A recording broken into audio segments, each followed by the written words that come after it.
Morning. We are live. You're watching At Home with Hayley. I can see people coming through. We've got 730 registered. Pop in the chat box so you can hear me loud and clear. I am getting over a chest infection at the moment, so you have to excuse my voice. And if I start choking all over you, which happened about 5 minutes before we came live. Hopefully everyone's doing well. If you can pop in the chat box that can hear me loud and clear, we'll get housekeeping out of the way and then we'll get started with today's market update.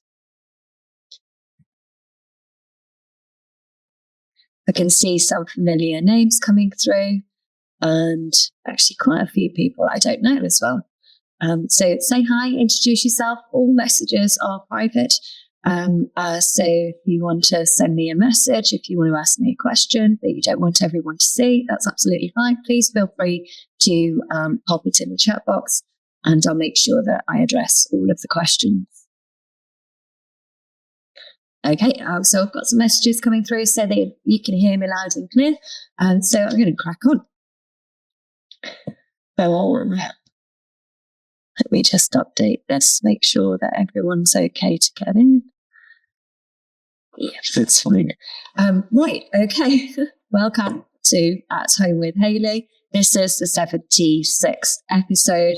For those that are new to the show, we started this podcast or this webinar really as a update for our internationals and UKs that were investing in UK property during COVID. So it was really just an update to keep everyone aware of what was going on here in the UK.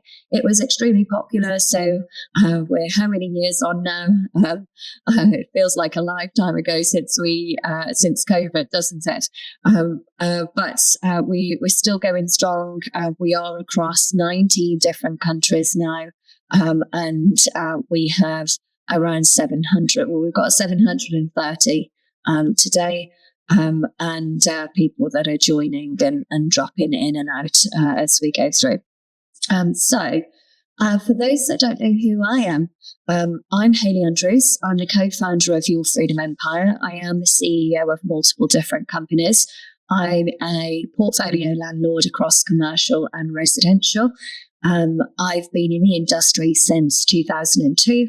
I've done every strategy from buy-to-lets, HMOs, small HMOs, up to large HMOs, factories, hotels, serviced accommodation, offices, shops, restaurants, bars, schools, car parks, and I'm doing a museum and an entertainment quarter at the moment as well. And so very, very diverse portfolio. I do specialise in listed buildings and I do restore a lot of listed buildings and own them within my portfolio also. So quite a diverse group of properties that I have. My risk is definitely spread across different sectors, and I'll be talking to you a little bit about that today as well. So how today normally goes is we have a market update, and then I will be giving you some information about events that you can attend with us as guests or also in the classroom as well. So I'm going to jump on with today's market update. It's been unbelievably crazy month. I genuinely think that the UK has gone mad. If I was to summarise July, I'm a very positive, level-headed person, and I have to say the summary of July would just be negative. So many different things that have gone on. There's been terror attacks here, children that have died, stabbings, riots, people throwing petrol bombs at police in the street, marches throughout the UK for various different reasons. War on pensioners, Labour's obviously, and you all know I'm not a fan of that. And it's just been insanely negative. On top of that, I've had a chest infection and I'm not feeling too well. So maybe that's where I kind of feel a little bit beaten this month, I think. But there is some really good positive updates within the market update I'm about to go through with you. So let's jump onto that.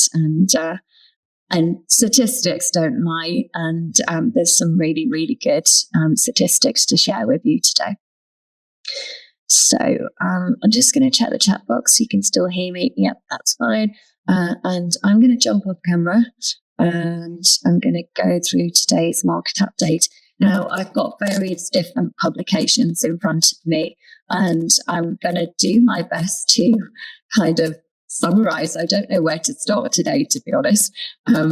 As I said, it has just been a crazy month, but I'm going to try and break it down and then summarize some different literature that I'm reading from as we go through this market update. So what else outside of the craziness or as part of the craziness has been going on in July? By the way, cannot believe we're in August already. We'll be celebrating Christmas soon. Absolutely insane. Where has this year gone? Okay, what else has been going on this month? So just in case you've been living under a rock, the Bank of England has reduced their interest rates from 5.25 to 5% yesterday. This is the first cut in over 3 years, and inflation is sitting at 2% at the moment. The Labour Party, of course, won the general election and are in power. We had the King's Speech, and we've also had some information from Rachel Reeves and various different publications on that as well from this week. So I'm going to pick up a few of those. I don't want this really to be political, so I'm going to pick up a few of those, highlight some of the stuff, especially for those that are international or for those that are non-doms, just in terms of what I think you should be doing right now, what I've done as a landlord in my residential portfolio, and just a few kind of tips around that as well. So if we pick up the King's Speech, first of all, the King's Speech emphasised Labour's objectives, which included unlocking housing and infrastructure, promoting economic growth, upgrading national grid, boosting renewable energy, supporting nature recovery, empowering local leaders for strategic planning and transportation, and implementing a decent home standard and enforcing Abbott's law to ensure safe housing, among many other things. I'm very much trying to summarise this here. Excuse me. Just on that, does everyone know what Abbott's law is? Just pop in the chat box. I can just quickly go through it with you. If not, no. Okay. So Abb's law is a proposed legislation in the UK, which is aimed at ensuring that housing is safe and free from hazardous conditions, particularly damp and mould. It's named after a child who tragically died, unfortunately, back in 2020 due to prolonged exposure to mould in his family home, which was social housing flat in Rochdale in Greater Manchester. His death highlighted significant failings in the social housing system and promoted calls for stricter regulations and accountability to obviously prevent similar tragedies in the future. And this is now being rolled out to the private rental sector as well. So the key kind of aspects of Abb's law is typically a timely action around mandating landlords to address complaints and hazards such as damp and mould within a specific time frame, and so that response time to obviously rectify any issues with properties, accountability around that as well, so increasing the accountability of housing providers for maintaining safe living conditions, health and safety centres as well, so enforcing stricter health and safety, and tenants' rights, so strengthening the rights of tenants to ensure their living conditions meet basic safety and health standards. I apologise if I do lose my voice occasionally. And so the law really is aimed to prevent further incidents like this, and to ensure that tenants' lives are safe in the environment that they live in.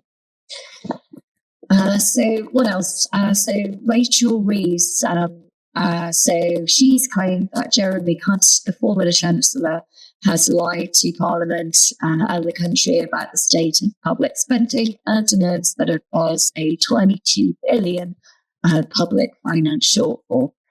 Personally, I think this is bull crap, let's say.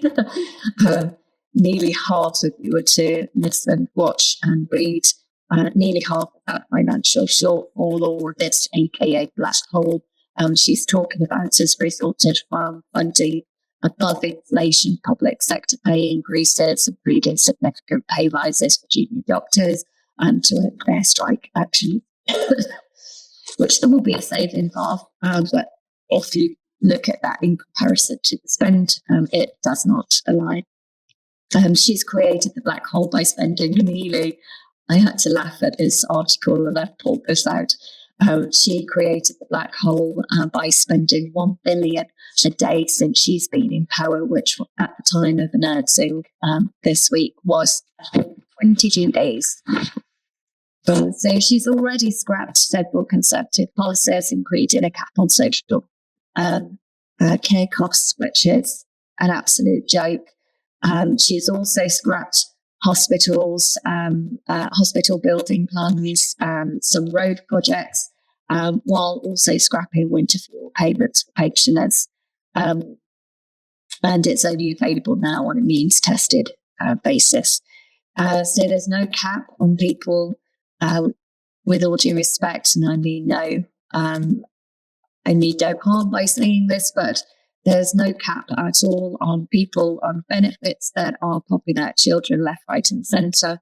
So they can claim for each and every one, and there is no cap on benefits there now. So I believe, and in my opinion, sitting on benefits your entire life and popping out as many children as you possibly can has just become a career choice. And likely to be a career choice for many that drain the system, which is it's just sad and frustrating as someone that has always paid their taxes and never claimed or been in that situation. And I understand that there are people that are in that situation. However, Conservatives' plan was to, of course, get those people back into work and put a restriction on the amount of time that they were able to claim, and the amount that they were able to claim as well. So let's leave that there. Let me know if you agree in the chat box. It's interesting that there's so many different views and we're all allowed an opinion, but we all have one. You will never be judged here at Home with Hayley, and hopefully you listen with flexibility and an open mind as well. So taxes will have to rise in October. So the next budget, or actually the next budget, the first budget for Labour is in October. So on the 30th, which is the day before Halloween, this is very much going to be what we're all waiting to hear, what that budget looks like, how what taxes we are going to see increase, and all things like that. If I'm completely honest, with the Bank of England putting their the dropping interest rates yesterday, I was quite surprised about that, because although inflation had dropped and seems to be under control, and that is an indicating factor for them to start reducing interest rates, I actually thought that the Bank of England would kind of hold off until November. So I thought that they would fix the 5.25 until November, so that they had a better view of what was going on after the October budget from the financial markets and things like that. So I was quite surprised about it, although it's a welcomed, obviously a welcomed surprise, and I was happy to be kind of wrong on that.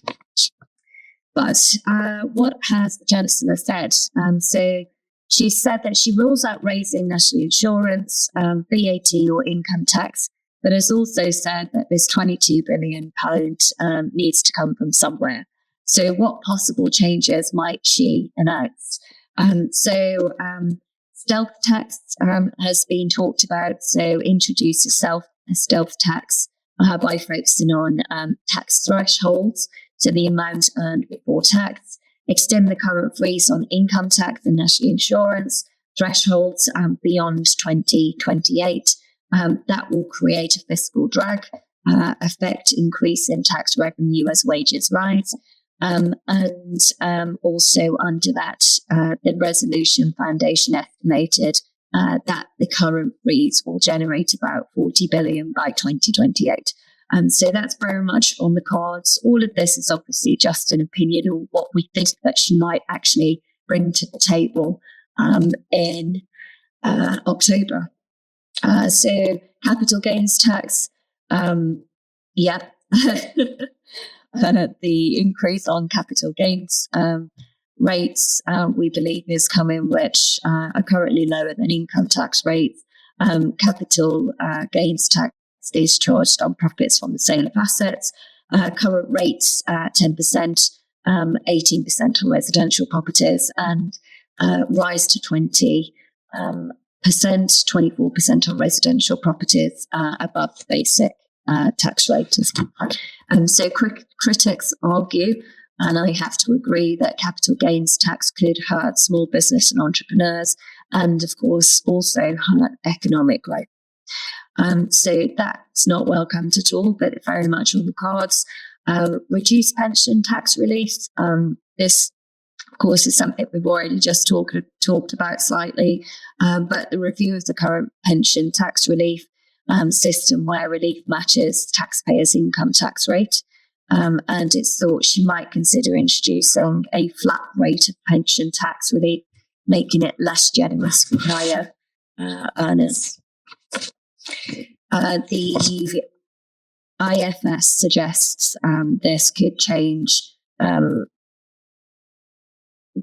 or raise billions, but may dissuade savings for future.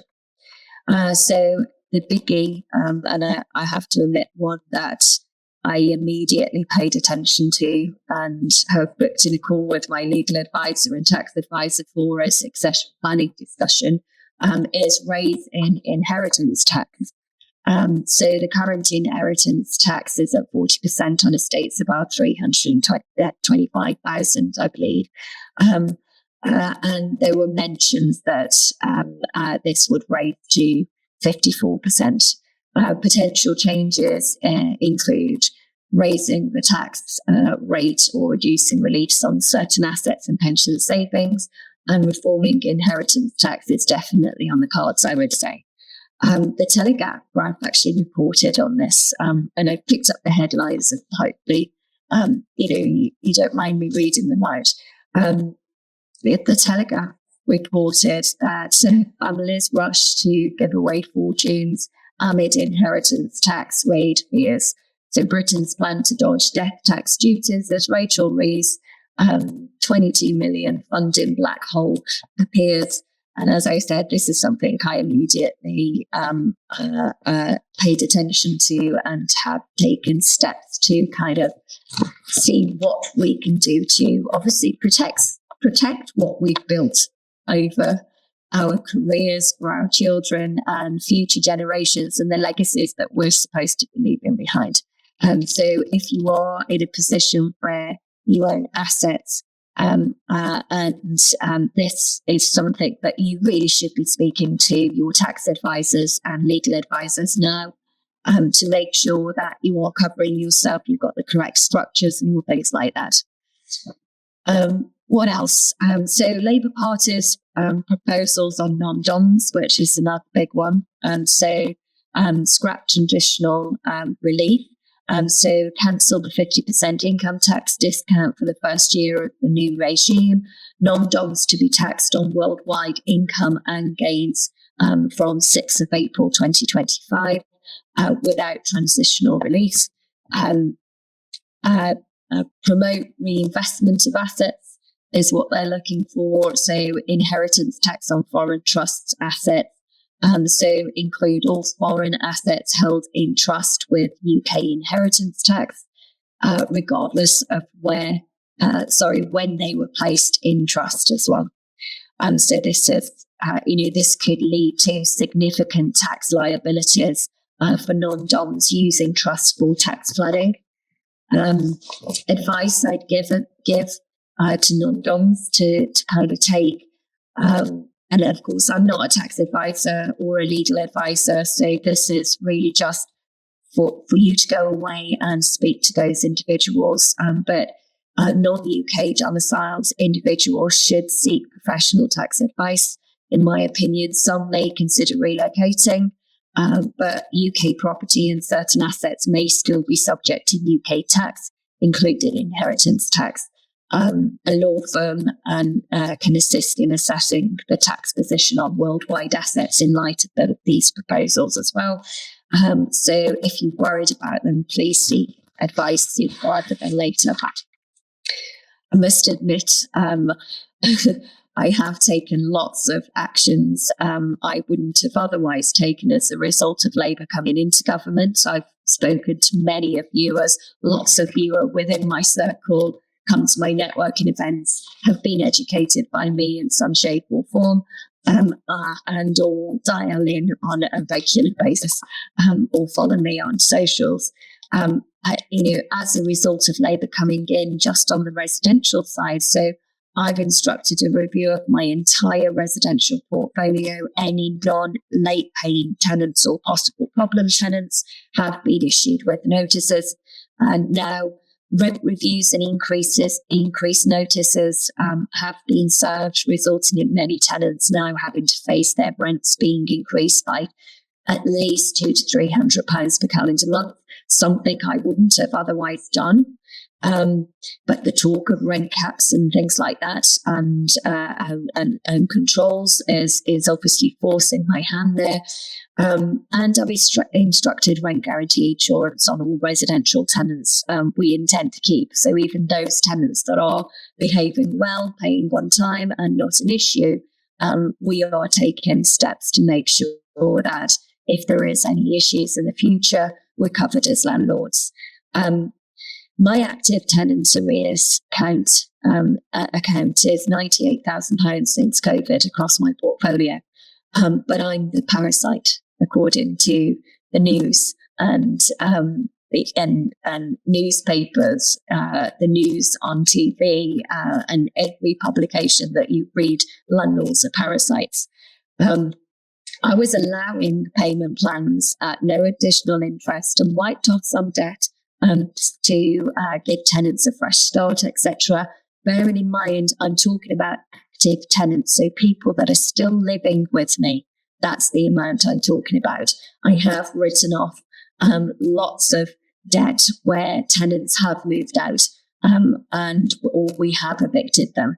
And, there's times where I could have put money claims against individuals, and there's money claims that are outstanding against individuals from my residential portfolio that have now moved out, of which it all adds to the debt and the loss of revenue as a landlord. But it's shocking that that I'm here being a reasonable landlord and working with tenants to reduce their debt, but as a result of all of the talk and Labour coming in, I'm afraid the time has come to say no more. They are problem tenants. All problem tenants will be gone. And if a potential future tenant doesn't qualify for rent guarantee insurance or have a guarantor as a homeowner that does, they will not become tenants of mine. So I'd love to hear your thoughts on that. Pop it in the chat box. I can see lots of people writing, "I love your honesty," and things like that. I've been beaten up about this month by saying things like this. However, I tell you exactly what I'm doing within my business. I do hold a large portfolio, and I have been in the industry a long time. And enough is enough now. This is a business at the end of the day, regardless of whether you are a good landlord or not. You are classed as a parasite, and you are the problem with the housing issue here in the UK, which is all nonsense. So treat it like a business. It is a business, and make sure that you are now protecting yourself with those things that I just listed out. And doing as much as you possibly can to minimize any risk to you, your business, and your income. And I make no apologies for that. So let's move on to some positive stuff. Sorry about that. We got some really good stats, actually, for market insights and some research that I've done around that. Some of it conflicts, and again, we always kind of see that. Of course, seasonal also, of which I do take into account when I'm giving. So, if we're talking about seasonal markets, there are parts of it or different seasons that behave differently. So we will always compare back to last year and the year before and a 5-year kind of average to make it fair. So let's have a look at the market outlook then. So the first base rate cut, of course, we believe will boost market segments and activity. And, I do think that we'll see an uptick in activity as a result of confidence of interest rates coming down. And I do think that a lot of people were sitting on the fence and waiting for that as well. So it is a very small drop in interest rates, but it is, of course, a drop, and the first one we've had in many years after several years of consecutive rises. So that's good news, and I do think that will breed a little bit of confidence into people that were perhaps sitting on the fence. So we will see an uptick in that as well. So a few key points then. So if we look at market activity, first of all. So we've seen an increase in market activity with 4% plus mortgage rates, of which we see lots of, mortgages kind of products competing against each other, and those interest rates coming down as well. So that's good news. That's leading to more sales rather than faster price growth, but it's still good. But definitely higher activity as a result. House prices have been broadly flat over the last 12 months, but was higher across all regions in the first half of 2024. So price projections then, UK prices are expected to rise up to 2% over 2024. Supply growth, we've seen a 16% increase in the supply of homes for sales compared to last year, with an average of 33 homes per estate agents. So more stock is coming to the market. I've got an interesting stat, or I hope I kind of put this in here, about how many of those are rental or were previously private rental properties. But we'll get onto that when we talk about rent. So asking prices achievements. So buyers are paying 96.8%. So slightly higher than last month of the asking price on average. So when you're doing your numbers and things like that, factor that in. So you're looking at obviously listings, so comparables from Land Registry to get your actual comparables, but pricing these kind of negotiations as well, just as kind of a buffer to make sure that you are getting the profit you're looking to achieve or the price you're looking to achieve. So we're looking at around 96.8% of the asking prices being achieved at this moment in time, with the highest rebound actually in London and the South East. Regional performances. So House prices had increased in all regions and countries in the UK during the first half of 2024. Annual price inflation ranges from around 1.2% in the east of England to plus 3.9% in the north of Ireland. So modest increases are expected to continue, with house price inflation potentially reaching around that 2% by the year end as an average. As I said, always look at your local markets. There are micro markets, and there are some areas that are rising much higher than that, and some areas that have dropped below that 1.2% as well. So just make sure that you are getting good solid comparables and you're pricing in any price falls. I never price in increase. Okay, so market balance then. So the housing market is more balanced, with sales volumes up 16% year on year. Higher mortgage rates obviously impacted the demand, especially in the southern England. Affordability still remains a major constraint, with incomes needing to rise faster than house prices over the next 12 to 24 months. Additional insights, the proportion of homes for sale previously rented is 12%. So 12% of those 16% increase of supply have come from private rental sector that were previously rented out and sold on the open market. Increased supply and choice of supporting sales growth while keeping price inflation in check. Okay, so future outlook then. Let me know your thoughts as well. I mean, the chat box is going absolutely mental. I'm not sure if you can see it. I think it's actually private, but I'll go through and read some of the questions and comments, assuming that you're giving me permission to do so. So our future outlook, continued modest growth is kind of expected. We did say that the market would kind of flatline, although we have seen increases and falls. It's not moved too much this year so far. We're not expecting it to move too much outside of that either. Sales are on track for 1.1 million sales in 2024, which is 10% lower than the 20-year average. So there's still some time to go there, but more is coming to the market and sales are increasing. So that's sales then. So let's have a look at the rents. I'm predicting that this is going to go insane, but I'll tell you why in a minute. So July rental market insights, and this was from Good Lord Rental Index, and so I've taken the information from their publication. So record high rental averages, what a shock. So the average rental cost in England reached a regional high of 1,470 in July 2024. That's up 7.5% year on year. This surpasses the previous record of 1,367 set in July 2023.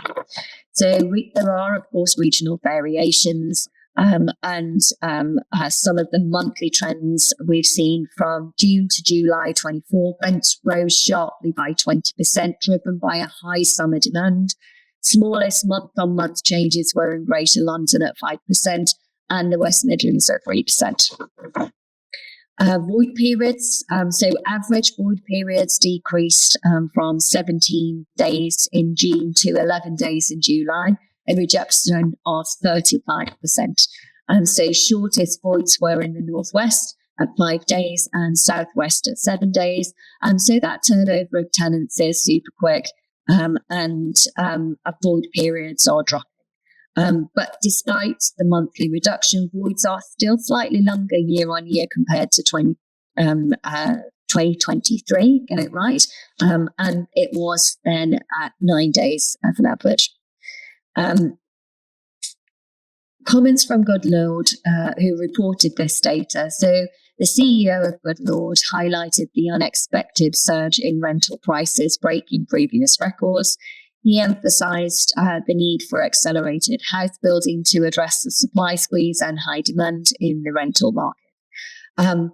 In my opinion, and just to kind of close the market update off before I jump back on camera and start talking to you about other things, in my opinion, this is just going to get worse.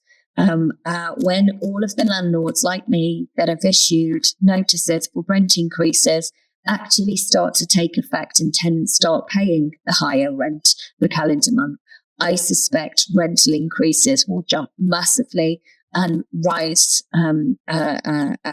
unbelievably, and will definitely raise those averages to much, much higher figures.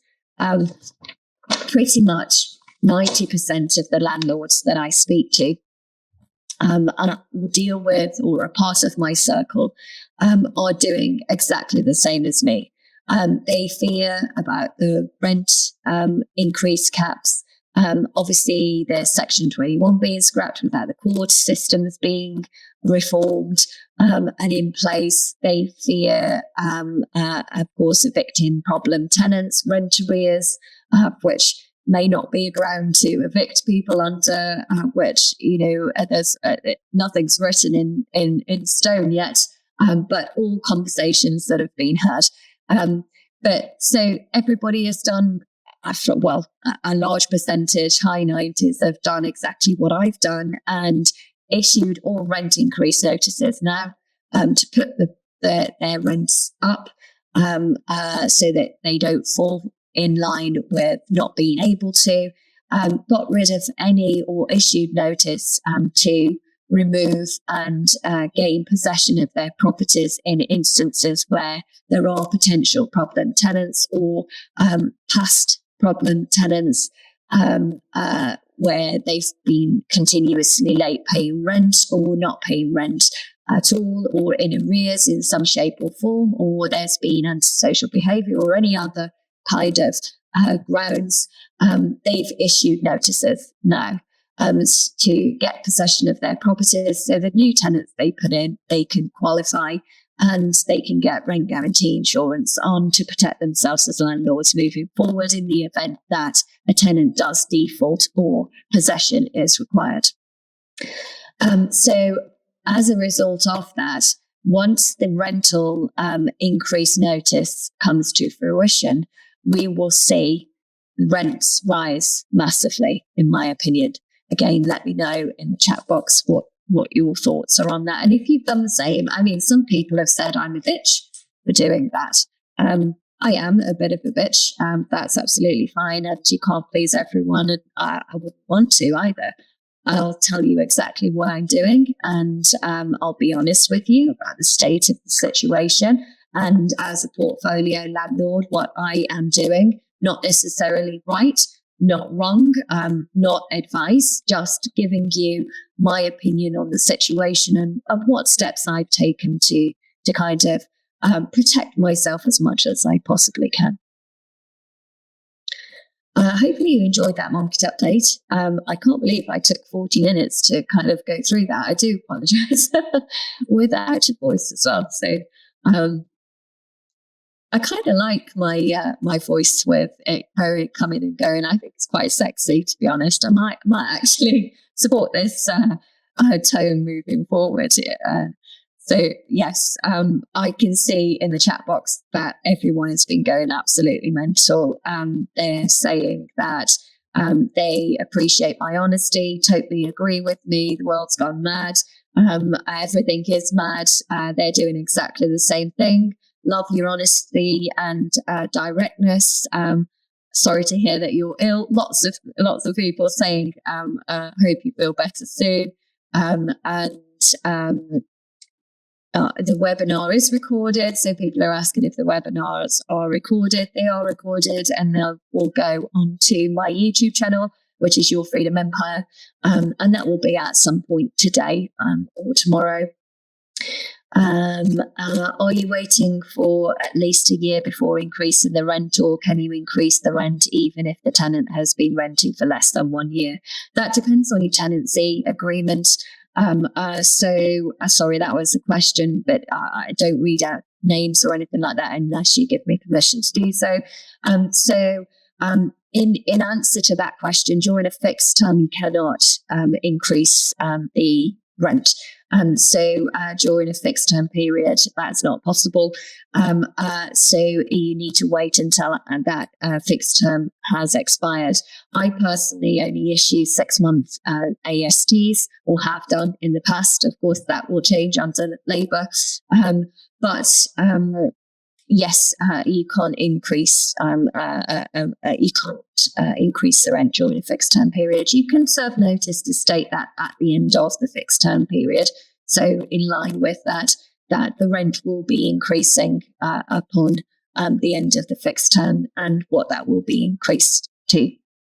But you're not allowed to actually put the rent up during their fixed term period. No, you're a businesswoman, you reward good tenants and get rid of the trouble. Exactly that. Well, I didn't get rid of the trouble. That's the point. I worked with the tenants to try and help them to reduce their debt and keep their home, trying to be a good landlord, and help them to get themselves out of course, some people were genuine. Some people lost their jobs during COVID. Some people, lost family members or were ill themselves, and some of the debt is actually genuine. But I can't take that risk moving forward. I think the point is that I did allowed payment plans. I did wipe off debt. I did work with the tenants and the lettings agency to help keep a roof over people's heads, despite the fact that I am owed money as a business, and that's exactly what we are. But the point I guess I was trying to make there is I'm not going to do that anymore. And I've taken actions to obviously put pay to that as well. This one's for the ladies. Sorry, guys. We are going to do a mixed event, but every month rolls into the next one, and it's having the time to kind of organise that outside and to do something different. But we like it as the ladies as well. I mean, at the end of the day, this is a female networking event for property entrepreneurs and business owners. It is a phenomenal room of women. The business and contacts in the room are second to none. The atmosphere is just amazing. And it's the second Friday of every month, and it's held at my headquarters, so in Dublin, and you can attend by scanning the QR code. In September, we have the property tax queen, so Amy, and we also have our very own Patricia, who is investing through SAF pensions, and also doing block management and her own investment journey as well. And so very, very insightful, especially in light of obviously October's budget. It'd be great to kind of get an update from the tax advisor, who is a property specialist, to give us an idea of what we should actually be doing, and is it in line with what I've just spoken about, and is that what they think is going to happen as well. So we're all kind of holding on that October budget. And then, of course, the November next kind of bout for interest rates, and whether that will go up, go down, or stay as it is. But yes, if you would like to join us, it is on the 13th, Friday the 13th. Not sure whether that's a good idea or not. However, I've never had any bad luck on Friday the 13th. I think that's just superstition. So we'll stick to Friday the 13th, and hopefully you can join us. Then, of course, we have Property Investor Awards. So I'm up judging in September. Actually, September the 12th and 13th. So I'm going to have to do it online on the 13th because we have the event in the evening, but I will be going to the offices to review all of the applications with all of the judges on the day before as well. But that's the application process. So if you'd like to apply, applications are still open. And if you want to nominate yourself or someone else for an award, it'd be a delight for you to do that. And yes, judging starts in September. But the event itself is a phenomenal evening. There's over 1,000 people in the room, all the best in their field. So it's a super entertaining evening, fantastic networking, great night, and very much the highlight of my year, and always enjoyable and a great evening. So if you would like to join us, you can pop along to their website and book the tickets direct. If you would like to sit at our table and you would like to join our guest list, you can email admin and come along with us. Excuse me. Property Elevator, of course, Series 7 is out. So it premiered on Sky in June, but it's now on our YouTube channel, Your Freedom Empire. So you can watch episodes 1 to 5 of Series 7. Series 6 is also on there as well if you wanted to go back and see the progress of the show and the different pitches and things like that. You can have a binge watch and let us know your thoughts. We are filming in February next year now for Series 8. And we will be opening applications towards the back end of this year for you to apply to be on the show. So if you would like to come on the TV show and pitch a deal to the panel of angels, and then you can apply through our website and hopefully get through. It'd be great. So basically, for those that don't know what Property Elevator is, we are in the Dragon's Den studio. The official and original Dragon's Den studio. And we are a panel of angel investors, all property entrepreneurs and business owners, where an individual, a developer, an investor will come into the den and pitch their property investment deal. And then we will ask questions and then decide if we want to invest in the deal or not. So it's a great show. It's a great way to raise your profile. It's a great way you're on TV. We have a fantastic time in the studio. And while it all looks very serious, we have fun behind the scenes as well. And of course, you get to be in contact with all of the angels and the crew and everybody else as well. So if you would like to apply for that, make sure you keep your ear to the ground for applications opening. I've not been on property TV for a long time, so I'm not going to talk about that. Although you can watch past episodes on property TV with some of the guests that I've been on there, as I was on there for a good few years. So property TV YouTube channel, you can go back and watch all of the past episodes on there as well. And then Property Success Convention. So this is the one-day online course. You can secure your spot by scanning the QR code on screen now. It is a jam-packed day filled with content. We talk about market conditions, different strategy types and tools that you need to have within your toolbox. We talk about leveraging structure, the teams that you need, numbers, research, and this day is pretty much to accelerate you and get you ready to go out there and start making money from property. Now, you might say, well, why do you do it for free? And I could charge a hell of a lot of money for this particular day. And most training organizations do charge for less information, a lot less information than what I'm giving you for free here. The reason I don't is because we we don't do volume.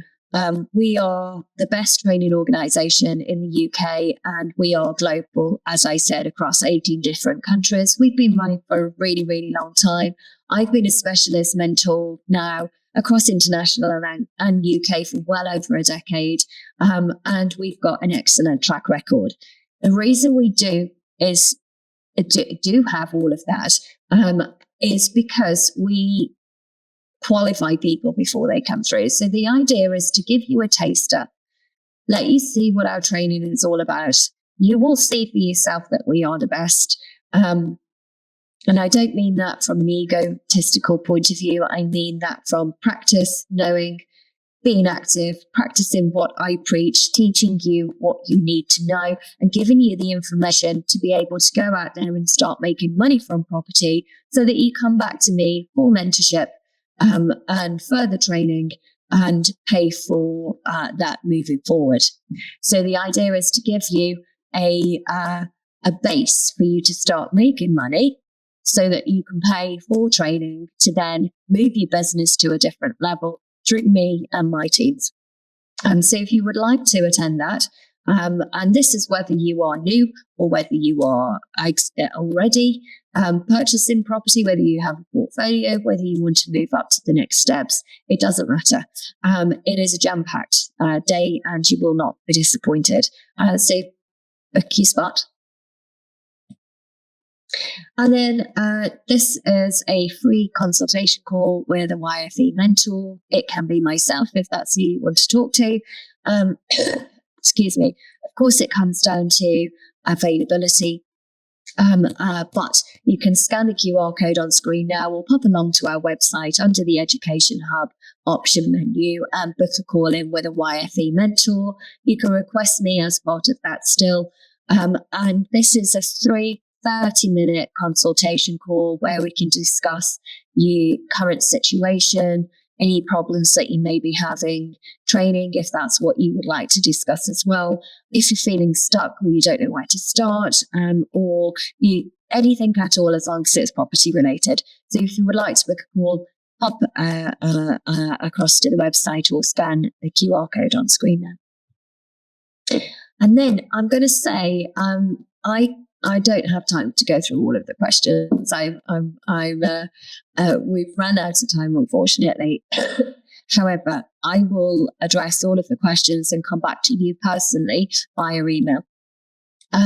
So I will answer all of your questions. So I'm going to say mad July. But the positive around that, I guess, is August can only get better.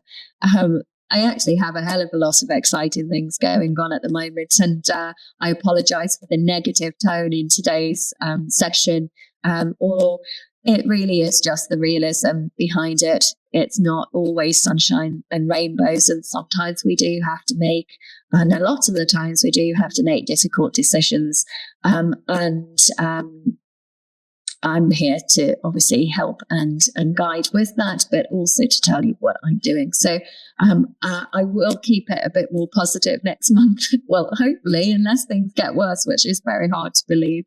But for this month, I'm going to say, keep your ear to the ground of what's going on. Make sure that you're staying up to date with several publications. Obviously, tune into that budget on the 30th of October, and stay abreast of, keep up to date on Instagram with me and some other really good industry experts that are putting good information out to just keep you informed.